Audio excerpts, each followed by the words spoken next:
Hello বন্ধুরা, common পাঠশালা YouTube চ্যানেলে তোমাদের সকলকে স্বাগত জানাই। আজকে বিভিন্ন বিষয়ের উপর বেশ কিছু জিকে কোশ্চেন নিয়ে হাজির হয়েছি। পার্টিকুলার কোনো একটি বিষয় নয়, শুধুমাত্র ইতিহাস, ভূগোল বা সায়েন্স এরকম নয়, সব মিক্সড আজকে আলোচনা হবে। আপকামিং যে এক্সামগুলো আছে তাতে এই প্রশ্নগুলো অবশ্যই তোমাদের কাজে লাগতে পারে। তো যাক, দেরি না করে শুরু করব। বসুন্ধরা সম্মেলন আয়োজিত হয়েছিল, উত্তর সাথে সাথে দেওয়া আছে, এটা কোনো মাল্টিপল চয়েস করিনি। অ্যান্সার হচ্ছে 1992 সালে। বসুন্ধরা সম্মেলন কি না, বসুন্ধরা সম্মেলন যাকে আর্থ সামিট বলা হয়, এটি কোথায় হয়েছিল? এটি হয়েছিল ব্রাজিলের রিও ডি জেনেরিওতে। ইউনাইটেড নেশনের দ্বারা এই সামিটটি হয়েছিল। ইউনাইটেড নেশন বলতেই এটি ইউনাইটেড নেশনের প্রতিষ্ঠা কত সালে না 1945, অর্থাৎ 1945 সালে ইউনাইটেড নেশন অর্গানাইজেশন বা ইউএনও প্রতিষ্ঠিত হয়। এটির হেডকোয়ার্টার হলো নিউ ইয়র্ক। বর্তমান যিনি সচিব আছেন, যিনি ইউএনের প্রধান আছেন, তিনি হলেন আন্টোনিও গুটেরাস। 1992 সালের ব্রাজিলের রিও ডি জেনেরিওতে যে সম্মেলনটি হয়েছিল, সেই সম্মেলনে বিশ্বের অধিকাংশ দেশের বিশ্ব নেতারা কিন্তু উপস্থিত ছিলেন। এই বসুন্ধরা সম্মেলনটি পরিবেশ ও উন্নয়নের মধ্যেই ভারসাম্য রাখার জন্য এই একটি বৃহৎ সম্মেলনের আয়োজন করা হয়েছিল।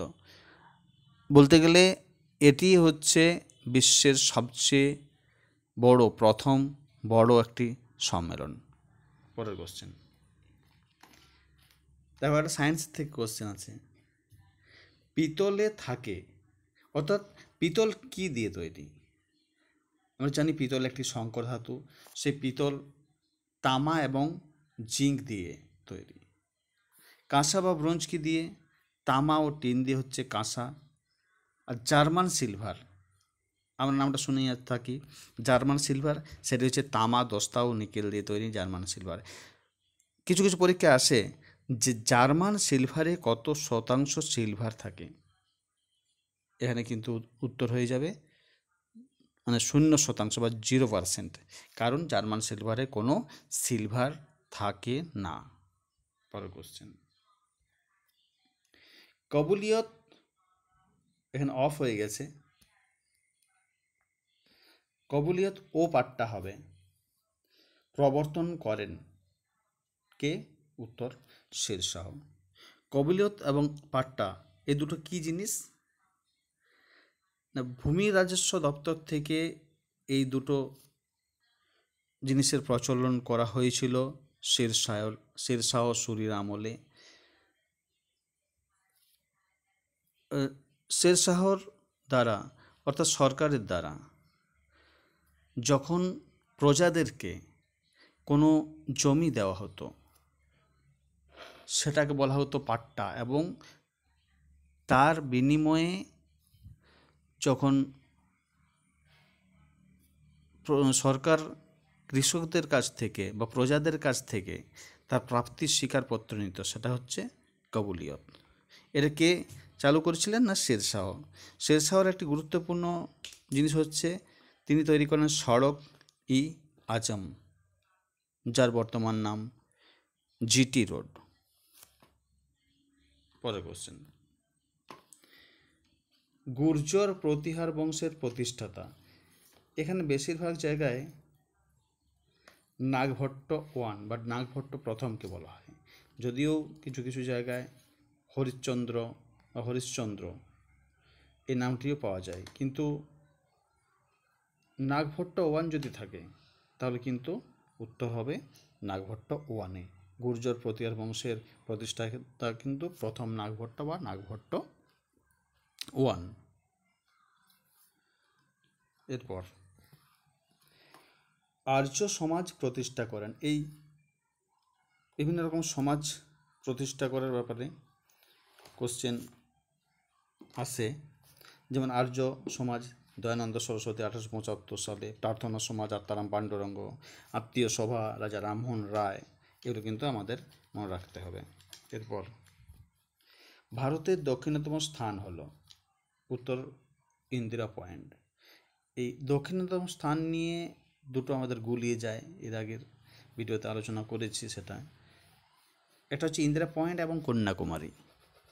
ইন্দিরা পয়েন্ট হচ্ছে ভারতের দক্ষিণতম বিন্দু, আর যদি কন্যাকুমারী বলে ভারতের যে মূল ভূখণ্ড বা স্থলভাগ তার দক্ষিণতম বিন্দু হচ্ছে কন্যাকুমারী।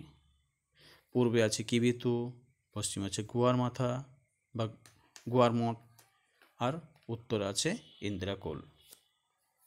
পরের কোশ্চেন, কার্লাইল সার্কুলার জারি হয় কত সালে? 1905।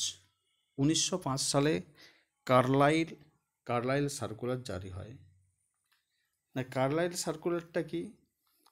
1905 সালে মানে এটা বাংলায় তখন বঙ্গভঙ্গ যে আন্দোলন সেই সময়ের ব্যাপার। তখন বাংলার মুখ্য সচিব ছিলেন KR কার্লাইল। তিনি একটি সার্কুলার জারি করেন,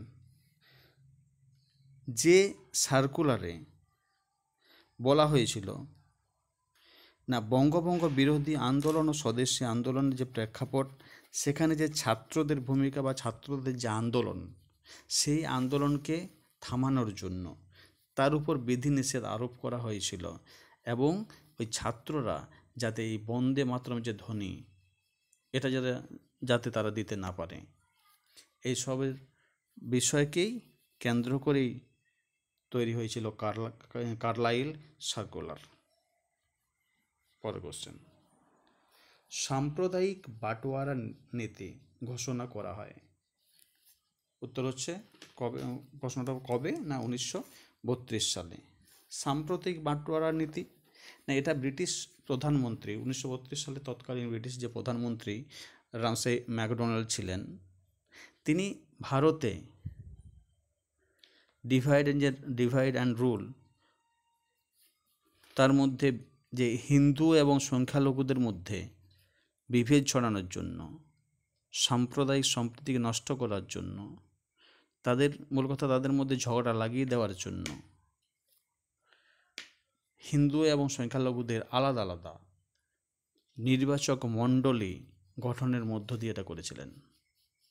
এটাকেই বলা হচ্ছে সাম্প্রদায়িক বাটোয়ারা নীতি। এরপরে, বারাণসী কোন নদীর তীরে অবস্থিত?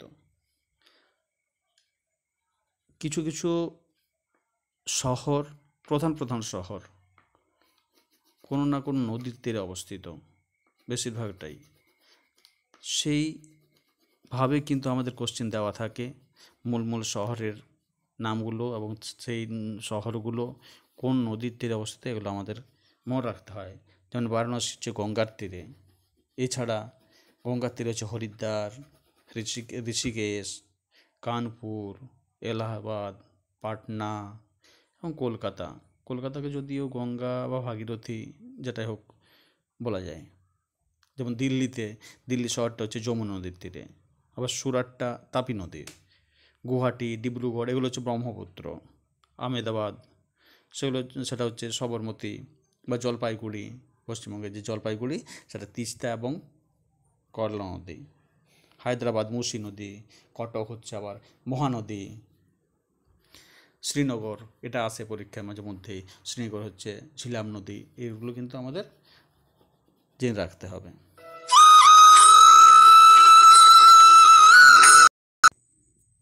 পরের কোশ্চেন, প্রথম সার্ক সম্মেলন অনুষ্ঠিত হয়। সার্কের ফুল ফর্ম হচ্ছে south Asian association for regional cooperation, অর্থাৎ দক্ষিণ এশিয়ার জনকল্যাণের উদ্দেশ্যে এই সার্ক গঠিত হয়েছিল। এর যেটা প্রথম সম্মেলনটা হয়েছিল ঢাকাতে, কিন্তু এর সদর দপ্তর কিন্তু কাঠমান্ডু। পরের কোশ্চেন, কোন শিল্পকে সূর্যোদয় শিল্প বলা হয়? উত্তর হবে অটোমোবাইল। এরকম কয়েকটি শিল্প বা রেভলিউশন এগুলো আমাদের মনে রাখতে হবে। যেমন সবুজ বিপ্লব, এটি কিসের সাথে যুক্ত? না, এটি কৃষিকাজের সাথে যুক্ত। তেমনি হচ্ছে শ্বেত বিপ্লব, যাকে বলা হয় অপারেশন ফ্লাড, এটা কিন্তু দুধ বা দুগ্ধ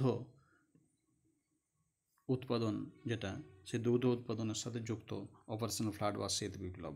তেমনি হচ্ছে হলুদ বিপ্লব বা ইয়েলো রেভলিউশন, সেটা হচ্ছে সরিষা বা বিভিন্ন ধরনের যে তৈল বীজ তার সাথে যুক্ত।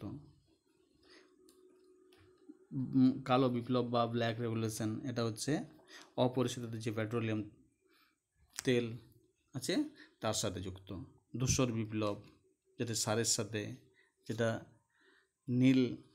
নীল বিপ্লব যেটা বা ব্লু রেভলিউশন, সেটা মৎস্য চাষের বা মৎস্য উৎপাদন, মাছ উৎপাদন এসবের বিষয়ে।